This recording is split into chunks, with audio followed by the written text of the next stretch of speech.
When I was 24, my life revolved around capturing the perfect moment. I wasn't a huge influencer, but my Instagram had a modest following, mostly friends, a few strangers, and people who liked my carefully curated aesthetic of coffee shops, city sunsets, and vintage outfits. I loved the validation, the little rush of dopamine from likes and comments. It felt like a diary of my life, one I could share with the world. That's why, when I first noticed something strange in my photos, I tried to dismiss it as my imagination. But looking back, I should have trusted my instincts. It started in late autumn, when the air was crisp and the leaves painted the streets of my small city in shades of amber and crimson. I was at my favorite coffee shop, a cozy place called the Bean Haven, tucked away on a quiet street. The shop had exposed brick walls, mismatched wooden chairs, and a warm glow from Edison bulbs hanging overhead. I was working on my laptop, editing a photo for my next post, when a guy sat down at the table next to me. He was lanky, with messy dark hair and a camera bag slung over his shoulder. He introduced himself as Ethan, said he was a photographer, and complimented my aesthetic. His voice was soft, almost too soft, like he was trying not to draw attention. He asked if I was into photography, and I mentioned my Instagram, thinking he was just being friendly. We talked for maybe 10 minutes, mostly about cameras and local spots for good shots, before I packed up my laptop and left. His smile lingered in my mind, but not in a good way. It was too fixed, too intense, like he was studying me. A few days later, I posted a selfie from that coffee shop. The photo was perfect. Me smiling with a latte, the sunlight streaming through the window, casting a golden halo around my hair. The caption read, "Chasing cozy vibes." I got the usual likes and comments, friends hyping me up, a few heart emojis from strangers. But one comment stopped me cold. A user named LensFlare88 wrote, "You looked even better in person."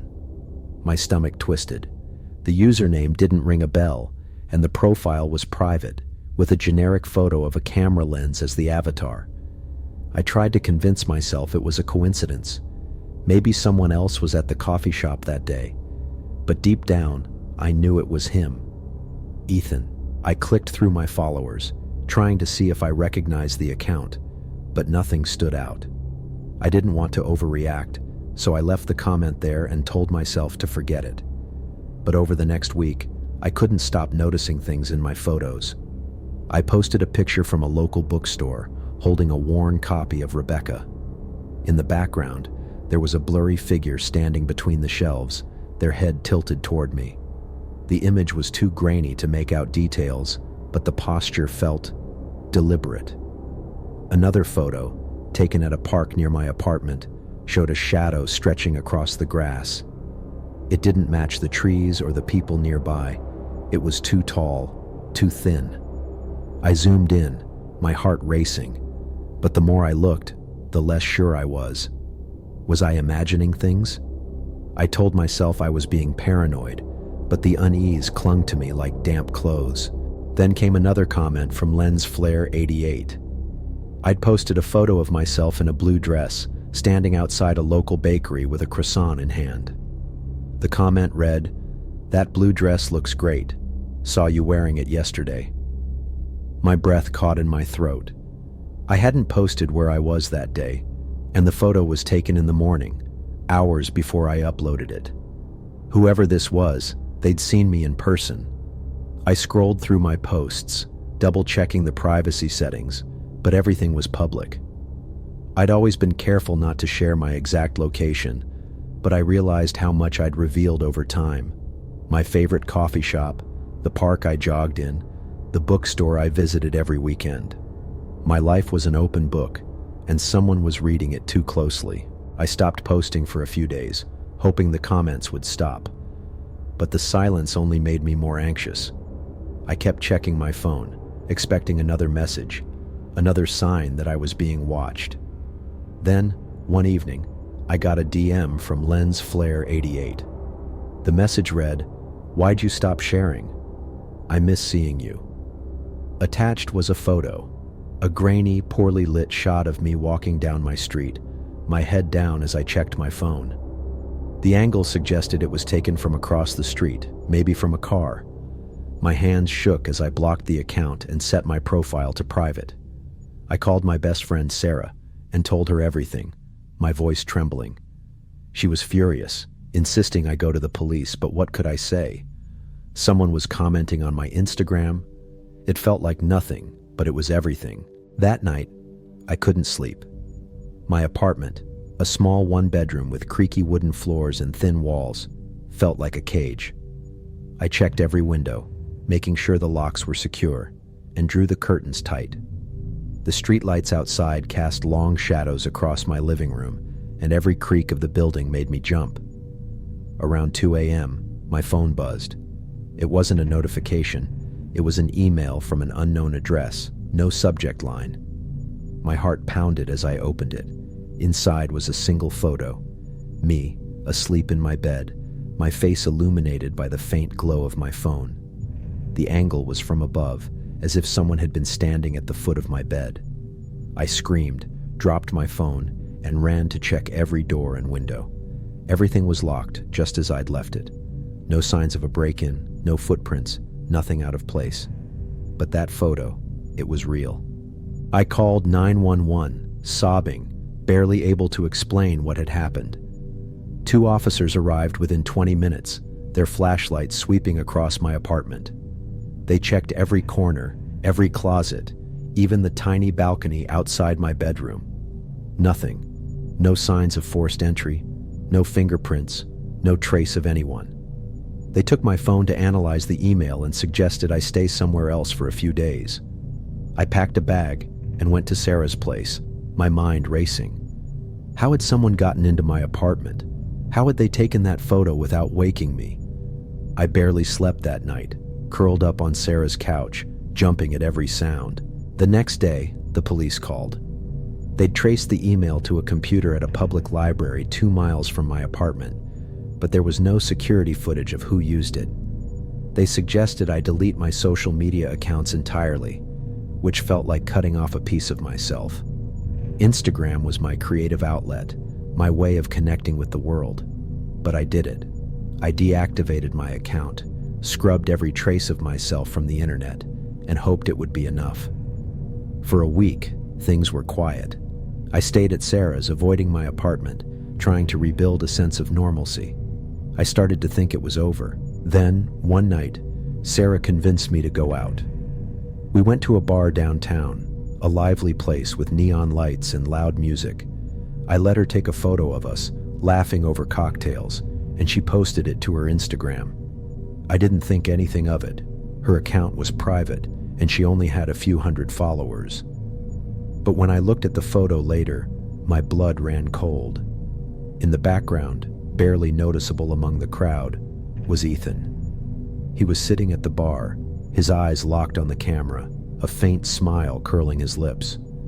I showed Sarah, and she went pale. "That's the guy from the coffee shop?" she whispered. I nodded, my throat tight. I moved out of my apartment the next week.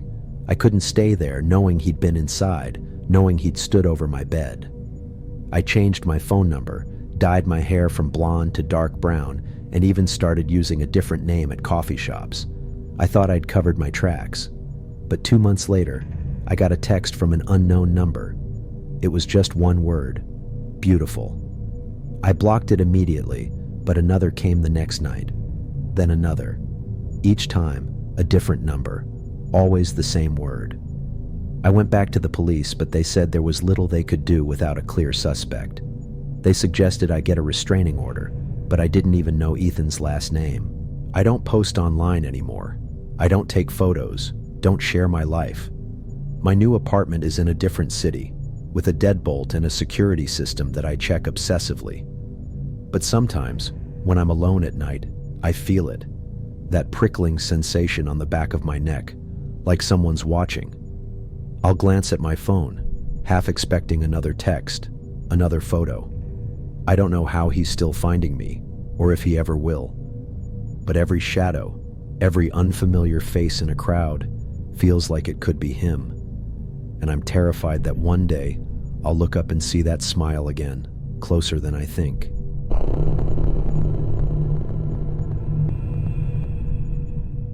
I was 20, scraping by as a college student and working the night shift at a call center to pay my tuition.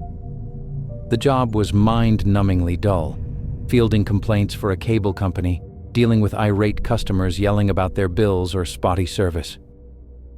But it paid better than retail, and I liked the quiet of the office after midnight.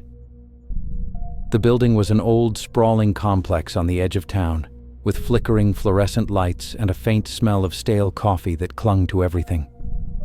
The night shift was just me, a couple of co-workers in another wing, and the occasional security guard who'd pass by on his rounds. The silence was comforting at first, broken only by the hum of the air conditioning or the distant clatter of a vending machine. That is, until the calls started. It was about 3 months into the job, in the dead of winter, when the first strange call came in. I was halfway through my shift around 1 a.m., sipping lukewarm coffee from a chipped mug. The caller ID flashed unknown on my desk phone's cracked display. I sighed, expecting another drunk customer or a prank call from bored teenagers. I answered with my usual script. "Thank you for calling Horizon Cable. This is Jake. How can I assist you?" There was a long pause, nothing but faint static crackling through the headset. Then a low, raspy voice said, "Jake, huh? You sound tired." The hairs on my neck stood up. The voice was deliberate, almost intimate, like it was savoring my name. I forced a laugh, thinking it was a prank. "Yeah, long night. How can I help you?" The voice replied, "Oh, I don't need help. I just wanted to hear your voice." Before I could respond, the line went dead, leaving only the hiss of static in my ear. I sat there staring at the phone, my coffee growing colder. It was creepy, sure, but I'd had weird calls before, people muttering nonsense or hanging up abruptly. I shook it off and went back to my routine, logging the call as disconnected in the system. But the next night, it happened again. Same time, same unknown ID, same raspy voice. This time it said, "You're wearing that blue hoodie again, Jake. Looks cozy." My stomach lurched. I was wearing my blue hoodie, the one I'd thrown on because the office was always freezing. I glanced around the open-plan office, my desk surrounded by empty cubicles, their shadows stretching long under the dim lights. The windows were black mirrors, reflecting only my pale face and the glow of my monitor. I stood up, heart pounding, and checked every corner of the room. Nothing.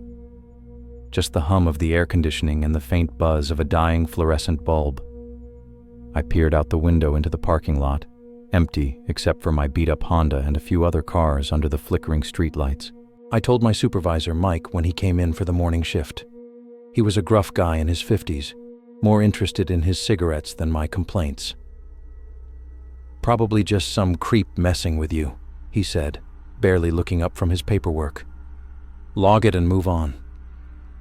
So I did, but the unease lingered, like a bad taste in my mouth. The calls kept coming every night, always around 1 a.m. The voice grew bolder, more specific. "That turkey sandwich you ate for lunch looked good, Jake," it said one night. I'd eaten a turkey sandwich in the break room, alone, hours earlier. Another night it mentioned the song I'd been humming, some random pop tune I barely remembered. "You adjust your chair a lot, don't you?" "Always fidgeting," it said another time, chuckling softly. I stopped wearing the hoodie, started eating in my car, stopped humming. But the calls didn't stop.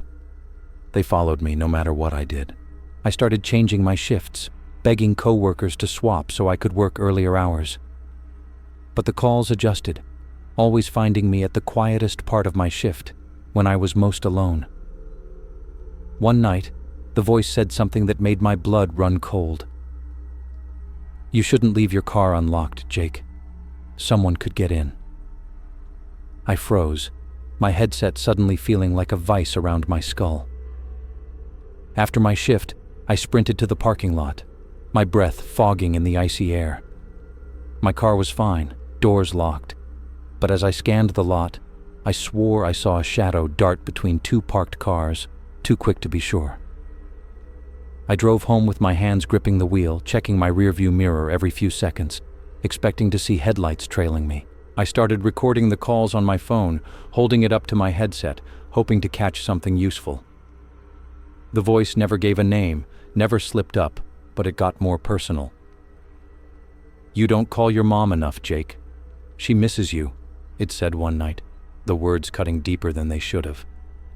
I hadn't called my mom in weeks, too caught up in work and school. How did they know? I played the recordings for my coworker Lisa, who worked the evening shift. Her face went pale as she listened. "That's not normal, Jake. You need to tell the police."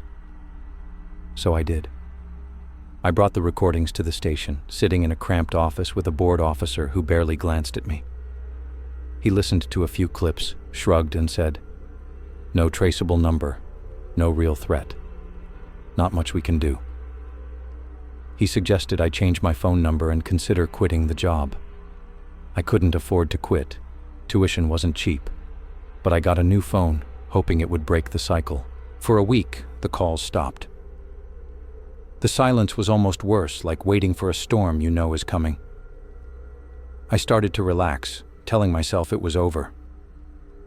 Then one night I was alone in the office, the only one left after Lisa's shift ended early. The air felt heavy, the kind of stillness that makes every sound feel amplified. At exactly 1 a.m., my desk phone rang. Not my cell, the office line, the one tied to the company's internal system. My mouth went dry as I picked it up, dreading what I'd hear. The voice whispered, "Look behind you, Jake." I spun around, my chair squeaking, but the office was empty. The cubicles stood like silent sentinels, the windows reflecting only darkness. The air conditioning hummed, but now it sounded like a low, mocking laugh. I grabbed my bag, my keys, and ran to my car, locking the doors as soon as I slid inside. My hands were shaking so badly I could barely start the engine. When I got home to my tiny apartment, a rundown studio with peeling wallpaper and a single window overlooking a back alley, I found a voicemail on my new phone. It was from a blocked number, left at 1:03 a.m. The same raspy voice said, "You can't run from me, Jake. I'm always listening." I played it over and over, each word sinking deeper into my chest. How did they have my new number? I checked every lock, wedged a chair under the doorknob, and sat on my couch, staring at the door, too afraid to sleep. The next day, I quit the job. I couldn't take it anymore. The constant dread, the feeling of being watched. I packed my things and moved to a new city, crashing with a friend until I could find a new place. I don't answer unknown calls anymore. I got a new job, a daytime gig at a warehouse, far from any phones. But the fear hasn't left me. Sometimes when I'm alone in my new apartment, I hear the faint hum of static, like a phone line that's never truly disconnected. I'll check my phone, my locks, the windows, but nothing's ever out of place. Yet, late at night, when the world is quiet, I swear I hear that raspy voice in the back of my mind, whispering my name, as if it's still out there, waiting for me to pick up.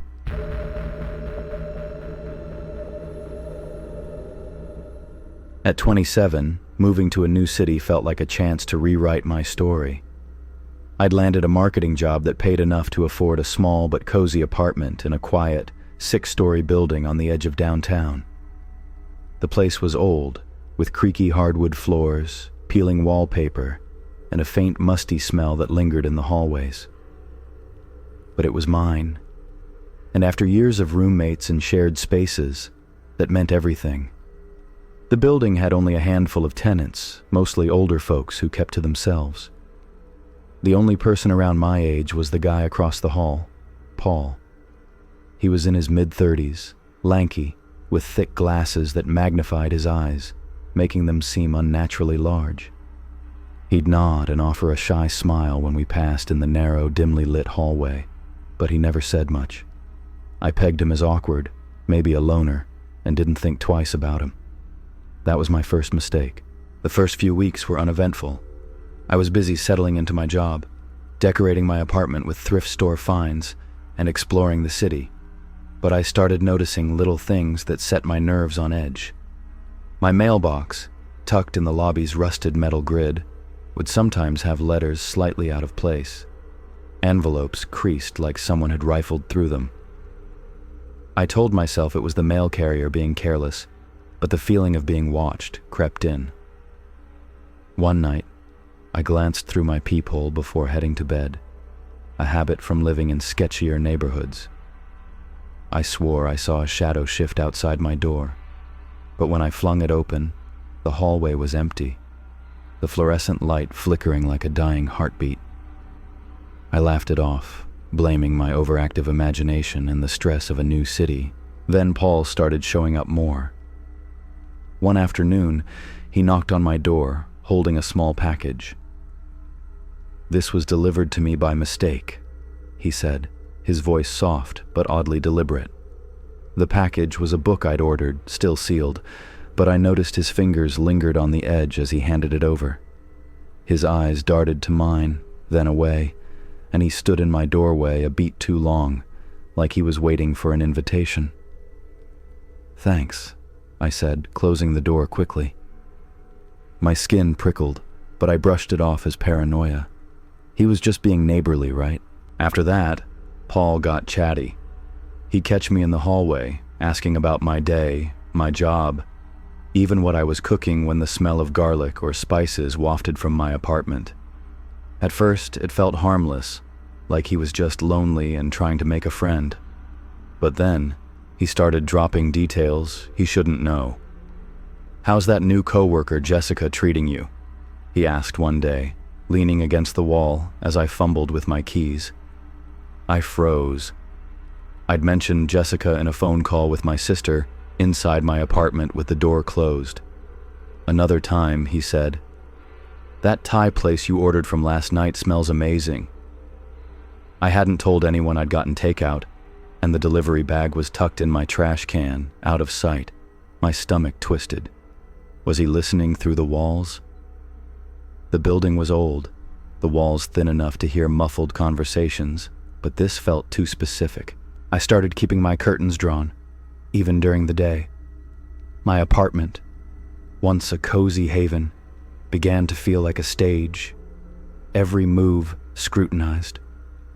One night, I came home late from a work event, my heels clicking on the linoleum floor of the hallway. As I unlocked my door, I noticed a faint light under Paul's door, like he was awake, watching TV or reading. Just as my key turned, I heard a soft click. His door closing, or so I thought. I hurried inside, locked the door, and slid the chain into place. The next morning, I found a note slipped under my door, written in neat, slanted handwriting. "You looked tired last night. Hope you're okay." My blood ran cold. I hadn't told anyone I'd be out late, and I'd been alone in the hallway. I bought a baseball bat that day, keeping it by my bed, its cold metal a small comfort. I started double-checking my locks, wedging a chair under the doorknob at night. The note wasn't threatening, but it felt like a violation, like he was peering into my life without permission. I stopped answering Paul's small talk in the hallway, giving him curt nods instead. But he didn't stop. If anything, he got bolder. One evening, as I carried groceries up the stairs, he appeared at the top, offering to help. "You shouldn't carry all that alone, Claire," he said, using my name for the first time. I hadn't told him my name. "I'm fine," I snapped, brushing past him. His smile didn't falter, but his eyes followed me, unblinking. Through those thick glasses, things escalated when I installed a new deadbolt on my door. A heavy-duty one I'd ordered online after reading too many true crime stories. The locksmith assured me it was unpickable, a small reassurance. But the day after it was installed, I came home from work to find my apartment in chaos. Not robbed, nothing valuable was missing, but trashed. Books were pulled off my shelves, their pages crumpled. Clothes were yanked from drawers, scattered across the floor. A photo of me with my family, taken at a beach last summer, was gone from its frame on the nightstand. The frame lay empty, its glass cracked. My heart pounded as I called the police, my voice shaking as I explained what happened. They arrived, 2 officers with bored expressions, and swept the apartment. No signs of forced entry, no fingerprints, nothing. "Could be a prank," one said, shrugging. "Maybe a friend with a key." I didn't have friends in the city yet, and I knew it wasn't a prank. It was Paul. I confronted him the next day, my fear turning to anger. I banged on his door, the sound echoing in the empty hallway. He opened it, looking nervous, his glasses slipping down his nose. "Did you go into my apartment?" I demanded, my voice louder than I intended. He blinked, his magnified eyes wide with feigned surprise. "What? No, Claire. I'd never do that." But as he spoke, I glanced past him into his dimly lit apartment. My heart stopped.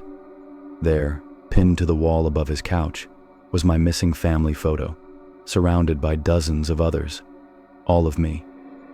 Me walking to work, my hair catching the morning light. Me at the grocery store, reaching for a carton of milk. Me through my apartment window, sitting on my couch, unaware. The photos were grainy, some taken at odd angles, like they'd been shot from a distance with a telephoto lens. I stumbled back, my breath catching in my throat, and ran to my apartment, slamming the door. I called the police again, my hands trembling as I described what I'd seen. They arrived within the hour, this time with more urgency. They knocked on Paul's door, and when he didn't answer, they forced their way in. I stayed in my apartment, listening through the wall as they searched. When they returned, the officer's face was grim. Paul's apartment was a shrine to me. Photos covered every wall, some dating back months, before I'd even signed the lease. A journal lay open on his coffee table, filled with meticulous notes about my routine. What time I left for work, what I wore, even what I ate. He'd been watching me since I'd toured the building with the landlord, months before I moved in. He'd chosen me. Paul was arrested that night. He didn't resist, just stared at me through the hallway as they cuffed him, his eyes unblinking behind those glasses. The police found a hidden camera in the hallway's smoke detector, pointed directly at my door. He'd been recording me for weeks, maybe longer. They also found a key, a duplicate of my old lock, not the new deadbolt. He'd been in my apartment before, likely multiple times, moving things just enough to make me question my sanity. The thought made my skin crawl. He's in jail now, charged with stalking and breaking and entering. The police assured me he'd be locked up for a while, but it didn't erase the violation. I moved to a new apartment across town, a high-rise with a doorman and security cameras. I check my locks obsessively, sometimes 3 or 4 times before bed. I don't talk to neighbors anymore, don't make eye contact in hallways, but the fear lingers, like a shadow I can't shake. Sometimes in the dead of night, I wake to the sound of footsteps in the hallway, slow and deliberate, pausing outside my door. I tell myself it's just another tenant, but I can't help wondering if he's out there, watching, waiting for me to let my guard down again. Last week, I got a letter in the mail, no return address. Inside was a single Polaroid, blurry but unmistakable. Me, standing in my new apartment's kitchen, holding a mug of coffee. The angle was from outside my window, 5 stories up. I don't know how he did it, or if it's even him, but I haven't slept since.